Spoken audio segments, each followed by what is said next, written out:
Coming to you live from the Business Radio X studio, it's Franchise Marketing Radio. Lee Kantor here, another episode of Franchise Marketing Radio, and this is going to be a good one. Today on the show, we have Keith McBride, who is a franchisee with 1-800-Packouts. Welcome. Thank you. Well, I'm excited to learn what you're up to. For folks who aren't familiar, can you talk a little bit about 1-800-Packouts? How you serving folks? Sure. So 1-800-Packouts, we are in the restoration business.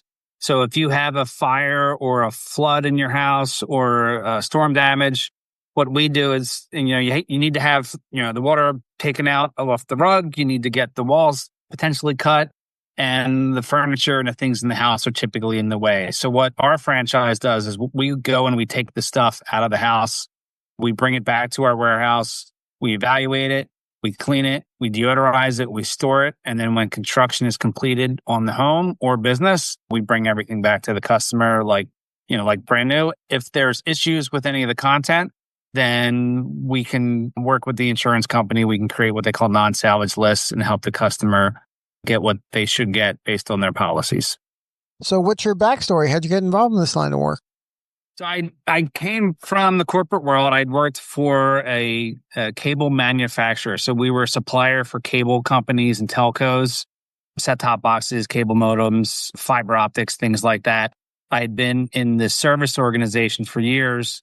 And the last about 10 years, I was the senior director of business development and operations. And what that entailed was driving business. And in the last 6 years that I was there, we were able to drive business from $25 million to almost $200 million. This was a global organization, so we were servicing North America, South America, Europe, Africa, Asia, and the Pacific Islands. And we grew that business. Really, a lot of it was internal, a little bit was through acquisition, but most of it was through internal. So in that, what I learned how to basically drive and grow a business from that background. So I'm assuming you left corporate and then you were kind of on your own? Yeah, I left. I had been helping grow a global organization and helping folks across the globe. I really wanted to start focusing on a community where I grew up in Northeast Philadelphia. I went to school in Philadelphia. In fact, I think only 2 years of my life I didn't live in the Philadelphia region. I now live just outside of Philadelphia in Bucks County. I've been there for 25 years, raised my family there, and I really wanted to start giving back to the community and helping the community. And getting into this franchise allowed me to really help and support my neighbors, my kids' friends, their neighbors, their parents, and the other folks in the community that really helped me become who I am and allowed me to raise my kids here. So let's talk a little bit about the journey to this particular franchise. Were you looking at lots of options? Did you think, I can be I'll just, be a consultant, or I'll, keep doing what I'm doing in the industry, but still be based here? Like what were you looking at as options prior to signing on with 1-800-Packout? I took a little bit of a pause. So when I left that company, I'd been there almost 20 years. I left the company. I needed a break to kind of reevaluate what I wanted to do. So I took the summer off. I looked into, potentially creating a bit. There was a hobby that I have. I like to make beer. I actually started looking into potentially, starting a brewery in the area. And I realized that the market really wasn't going to be in a good spot for me to do something like that. So then I started evaluating, do I want to get back to the corporate world? Do I want to stay in the industry, out of the industry? And I started working with a business coach, really kind of digging into, I knew the cable world really well, but what did I really like about what I did? And what I liked growing and driving business. I liked the challenge. Something was always coming up that was new. And that's really the driver of what I liked. I looked at about 10 franchises when I first started, and I very quickly got it down to 3. So I really started looking at those 3, looking at the franchise agreements, talking with other franchisees in the area, visiting some folks, looking at, different market conditions, what I would have to do in the local Philadelphia area to get, did I need office space? Did I need warehouse space? And things like that. And then I really narrowed it down to 2. And then after about 2 or 3 more weeks of serious due diligence, I narrowed it down to 1-800-Packouts and moved forward with them about 2 years ago. Now, when you made that decision, what was kind of the thing that kind of closed the deal for you? What was the 1-800-Packouts? What kind of was the thing that said, okay, this is the one for me? Like it just everything aligned, or 80% aligned? Like, these are big decisions. Obviously, your life would have been in a different direction if you chose the other one.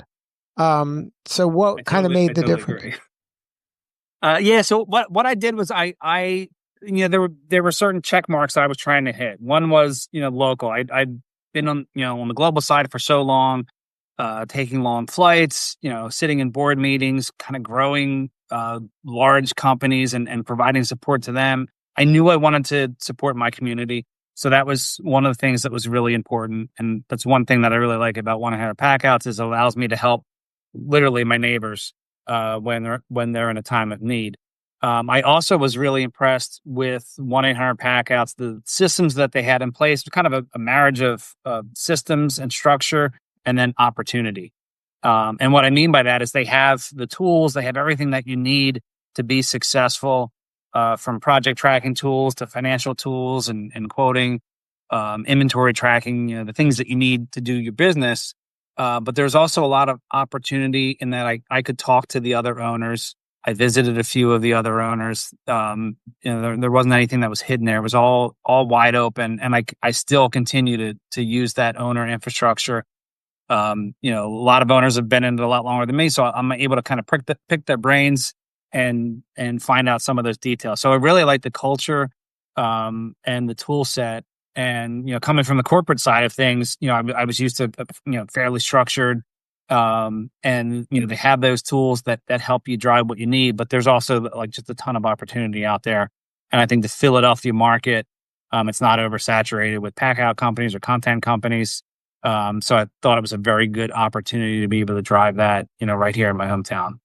Now, you mentioned the importance of local. One of the, usually one of the drivers of business in local is you have to kind of go out and, be like a politician and shake some hands, right? You got to meet some people and build kind of that pipeline for business where they think of you.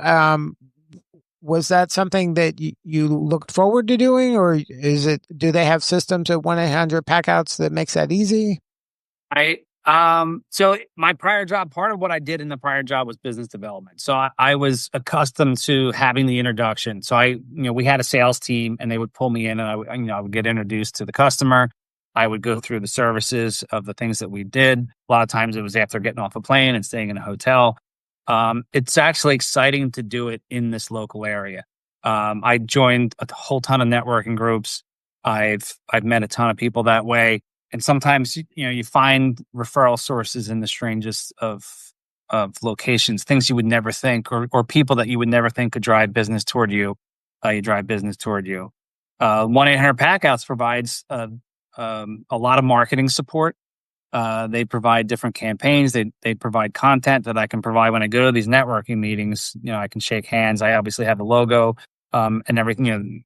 It's hard to see. The 1-800-Packout logos. So all of that was there and in place for me. All of that marketing materials there in place. The expertise about, in the past we had marketing departments that would do it in the corporate world. Now I had to do all that on my own. So, the marketing team, do you do email campaigns? Do you do mailing campaigns? Do you just, shake hands and kiss babies?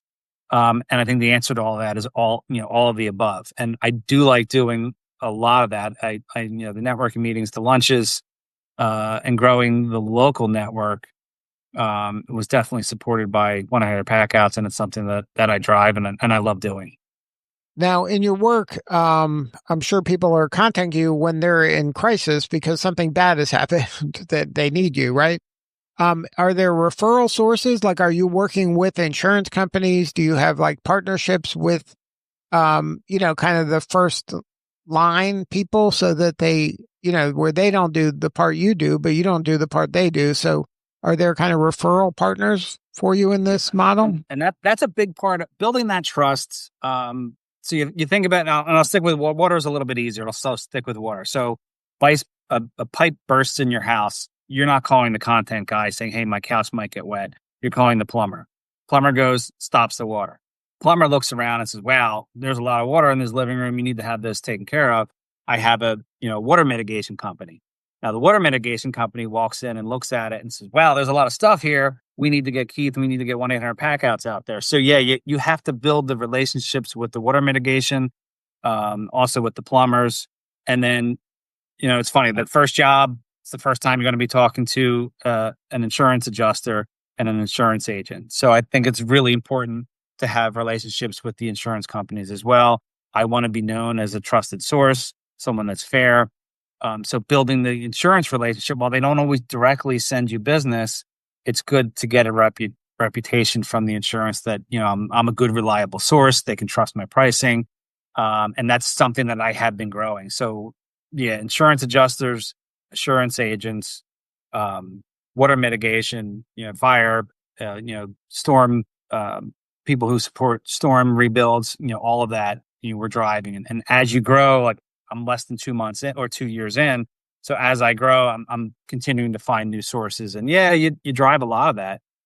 Myself as the owner, and then I have a business development person. He helps drive a lot of that activity as well.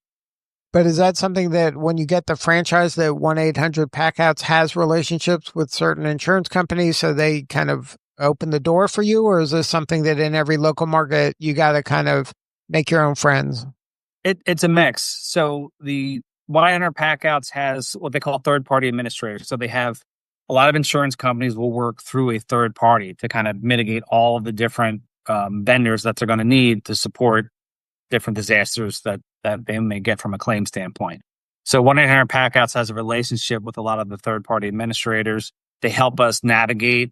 There's a lot of paperwork. There's a lot of things that you have to have in place, insurance, certifications, things like that. They help us navigate all of that. And then there's different insurance companies that support different parts of the country. So some of it is local, and then you have like State Farm and Allstate. Some others are national, so that there's some relationship there. And then the local folks, that's something that I would have to drive, and I put together and put on the hat and run around and shake hands. But they give you kind of what you need in order to give whatever that partner is what they need. So they make it easy for you to make friends. Yeah. And there's also a lot of training. Like I didn't work in this industry, prior to 2 years ago. I didn't know the insurance industry. I didn't understand the restoration. So there was a lot of training that came involved to get you up to speed. Like I have the business side of it. I know how to run a business. I didn't know a whole lot about restoration, and I didn't know a whole lot about Packouts and insurance. So they really helped kind of bridge that gap to get me to the point where I could become an expert in those areas and have the intelligent conversation with the water mitigation company and with the insurance, and know all the steps and what you need to do, what you can and what you can't do in that space. Right, because your client is so vulnerable. I mean, they're really looking at you to problem solve here in an area that they have no clue. Yeah. Empathy is really important when working with the customer. They're typically, when I see them the first time, they're typically stressed out. They had, their hot water heater burst, or they had a pipe upstairs burst, and their whole entire, first floor and basement are dripping. So they're fairly stressed out. And that's an understatement. So, part of what I have to do is, and they're working with the plumber, and they're working with rebuild and insurance, and like all these people are all kind of in the house. So I think the important job for me at that point is to let the customer know that, we have them taken care of. We verify the coverage, make sure everything is good, kind of keep them calm. I always let them know that, the content, we're going to make the content portion of this claim as easy as possible. I work with the insurance. I do everything through that. A lot of times the customer doesn't even need to see the bill. If they don't want to see it, I deal with it directly. So yeah, having that empathy for the customer, knowing where they're coming from, staying in touch with them after, we're taking their stuff.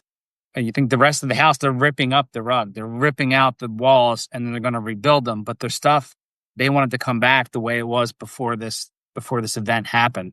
So it's super, and I'm not just throwing it out and then giving them new things. So, that's really important. I have to build trust and rapport with the customer within, 5 minutes or 10 minutes of meeting them. Or I'm not going to get hired to do that. And, One of Hair Packouts did support quite a bit of training around that, how to do that, understanding the fact that everybody's going to be stressed out. Everybody's home, is going to be different. Every little thing that they have is a treasure for them. And it's really important to understand, that part of the process. And then the best thing, one of the things I love about the job is typically when we're bringing their stuff back, they're happy. Their house is back to normal. Their stuff is coming back. They're usually very, very happy when they get all their stuff back. So it's a very fulfilling portion of the job. Yeah, can you talk about maybe that first time that you went in there, got the stuff, and then returned it? What was that like? Well, it's scary. I mean, when you first jump into something like this, you really don't feel like you know what you're doing, because you don't really know what you're doing. So, driving to the estimate, I'm calling, my franchise coach and saying, I don't know what I'm doing. Help me out here. And they said, all right, you've had the training, calm down a little bit. And they were right that, I was trained and I was ready. It's just the first out. But yeah, meeting the customer, I think that the empathy, I was excited because it was very different from what I had done in the past. I was meeting, a customer that had a multi-million-dollar company, or they were part of a multi-million-dollar company, and we were trying to provide them services to do a new fiber build or something like that. Where now we're working with a customer who's stressed out. They have a wet basement, and we're trying to get all their stuff for them. So that, I think the empathy part of it was fairly easy to bring on. Because you're there and you can see it, and you can, depending on the water loss, you can smell it, you can see the issues, and letting them know that you can help them is really good, and it's very fulfilling. And then bringing it back is, like I said, it's the best part because they're getting their stuff back. They're super happy. They're they've gone through this trial of a couple of weeks to a couple of months of their house being in turmoil and their stuff not being there, and now they're getting it all back, and they just feel really good. And that first one felt like that, and they all really feel like that. Most of them do feel really good as you're bringing them back, as we do more and more and more of these. Now, is your business primarily residential? A big part of it is residential right now. I'm looking to expand into other areas, property management, where people own apartment complexes and things like that. We're starting to get some work in there. On the commercial side, there's definitely opportunity in the commercial space. It's just very different on the commercial side. A lot of times, large offices have space to move a lot of that stuff, and we can help and we can support in that. But it's something that I haven't started to branch into just yet. Now, when you get the franchise, is it something that you have to have kind of warehouse space to put all the stuff and to fix it up? Like there's some overhead component to this business? Yeah, there's definitely a lot of overhead. I have almost 10,000 square feet of warehouse space. The good thing is I have good clear height. So we store everything in 7.5 foot tall wooden vaults, and I want to be able to stack them. So luckily I have room to stack 2 high. So I got about slightly more than 15. I got about 18 foot of clearance. I needed 15, so that helps a lot. And then growth is, it's a challenge. Once you run out of the space, either you have too much space, or you don't have enough space. So when, as you start getting close, you have to start brainstorming on, you have a lease for a certain amount of time. What do you do with the space? Do you partner with some other groups? And that's part of the problem solving. It's part of what I love about what I'm doing, is just trying to figure out, the growth strategy. And I think that's, it's a good problem to have. It's better than the warehouse being completely empty, which it is not. Now, how often does something happen where your services are needed? Like, is this kind of a seasonal thing? A little tiny bit. I had always assumed before starting that it would be storm related, that everything is related to storms. And there's a little bit of truth to that. Like in the Philadelphia region, in the spring, early summer, we tend to get really bad thunderstorms and wind. You get some tree damage. So, we get a little bit of a spike, not right after the storm, usually about 5 or 6 days after the storm, where we're helping people where trees may have, fallen and ruined an attic or something like that. I haven't seen really a whole lot. You get a little bit of frozen pipes in the winter, but a lot of it is just, in Philly, you'll have old homes, and the sewer pipes are old and they may start falling apart. So it's just like random pipe A breaking. lot of it is random, but it's also like this time of year for whatever. I guess it's the very end of the summer and kids are going back to school. It tends to be slow, and I haven't quite figured out why. There's like a 3-week period right around the start of school where it's slow. And then it picks up again in September. And like July was a crazy July for us. So, yeah, some of it's weather related, some of it's just random. But you don't yeah, get you don't get the stuff like in California where they know they're going to have wildfires every year, and that's going to affect and have smoke damage and things like that. Yeah, not in this area. I mean, you get fires, but not like that. Not where it's this mass event. I know that the folks that were out there were very busy at the beginning of the year, where they were doing 5 and 6 jobs a day, which is insane. But yeah, in this area, you might get a hurricane. The last big hurricane that we had here, I know it directly affected us, was Hurricane Sandy. That was 12 or 13 years ago. So we don't get a ton of that. But yeah, the windstorms, we're starting to get tornadoes, believe it or not. This is not an area that's prone for tornadoes, but we do get them every once in a while here. But it's more around just, the house and things breaking or backups, sewer clogs, things like that.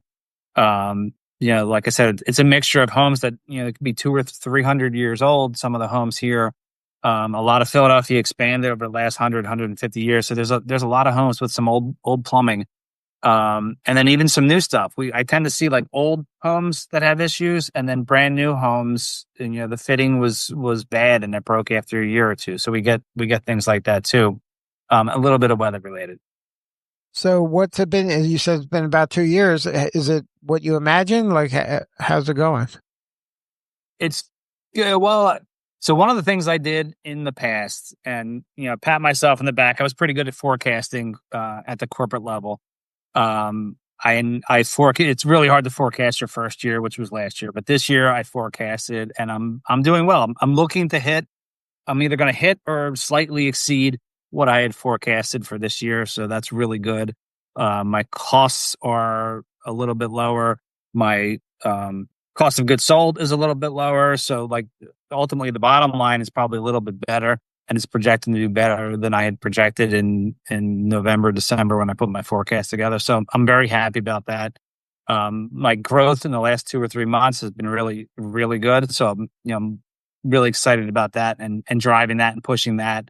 I've gotten to the point where I have a team. Like, when you first start, you don't have enough work to really have a dedicated team. So I was going out and doing a lot of this work.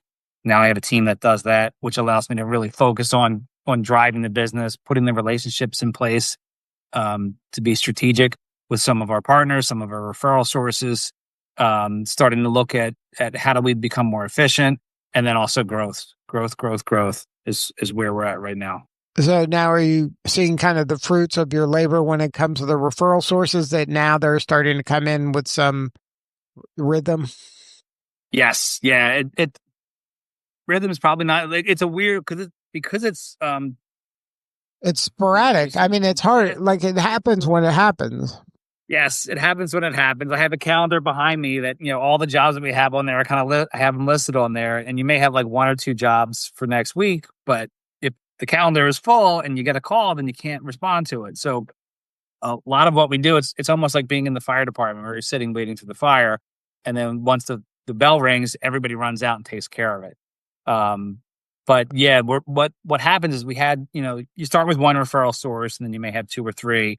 In the last 3 or 4 months, we've more than doubled the number that we've had, and then it's more opportunities to get that call, and that's what we're driving, and we're expanding those relationships as well. Like, some of them are franchise locations, some of them aren't.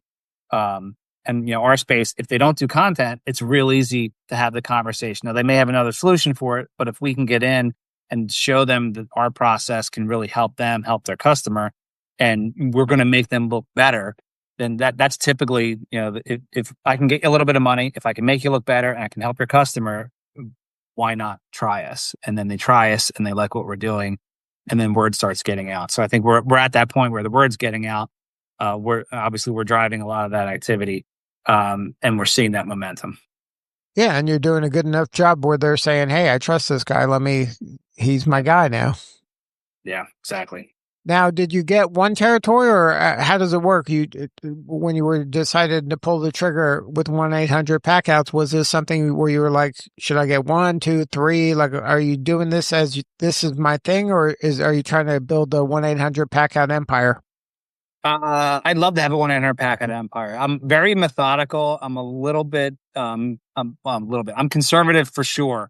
In how I build out things. So I want to make sure that we have everything that we need, that it's the right model, that we're not going crazy on cost. I could have bought a 50,000 square foot warehouse, but I'd probably be out of money right now. So, you start out small, you make sure that it's working, you get your processes all refined, and then you start to grow. And that's where I'm at now. I have everything set the way it needs to be. We have a really good product. We have a really good process. Everybody's trained the way they need. And then now, as I'm starting to add people, we have a training process on how we do it. We're starting to add, more referral sources. So we're starting to get more of that. I bought one territory. And I think this area is really good for what I'm doing. And I think I probably will expand as demand requires, is what I'll definitely do. Right. So you're just looking for organic growth. Yes. Yeah. At this point, organic, like I haven't hit everything that I need in my territory. It's a pretty big territory. It's two counties and part of Northeast Philadelphia is my official territory. And, we've done a decent job. We're probably 50% penetration into the territory. So we still have room to continue into the territory. But then once that happens and we're successfully providing the support and the work in those areas, then we'll start to expand. And it's probably sometime next year, I would guess, is when we'll start doing that. So it sounds like kind of the metric that matters for you is just keep expanding those referral sources, just get more and more and just serve the heck out of them. And it seems like you're unstoppable. Yep. That's the goal. And then you feel well taken care of by the 1-800 Packouts folks? Yes. Yeah. They're very supportive. I've had a few folks come here. I've had our brand president was here just a couple of months ago.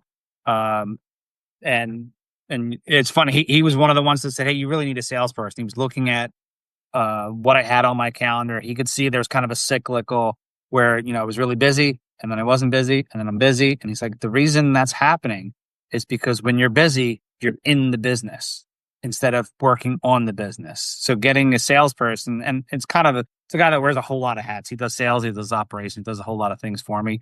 But it allows us one of us is always pushing and driving and, bringing the coffee and the donuts and bring, talking to folks about referrals and then, driving those networking meetings. If I can't make it, he goes. If he can't make it, I go. And that's really helping drive kind of the steady referral sources growing and the business. And yeah, that helps a lot. So was it hard to identify that right person and get them on board? I got lucky. I knew them. I had been working with them through another channel, and things just happened to work out. And he decided to come over, and I asked him to come over, and he decided to come over. And so it's working out really well. I had prior to that been looking around, and it is difficult to find the right person and the right role. But I got really lucky, and very happy that he came over and started helping me there. And if somebody wants to learn more and connect with you and, maybe they're either a referral source or somebody who needs your services, what's the website? What's the best way to connect? Yeah, we have a 1-800 Packout website. If you click on Pennsylvania in there, I'm the only phone number on there, which is great. So you can click on that and get a hold of me. Yeah, it's probably the easiest way. Good stuff. Well, Keith, congratulations on all the success. You're doing important work, and we appreciate you. Thank you, Lee. All right, this is Lee Kantor. We'll see you all next time on Franchise Marketing Radio.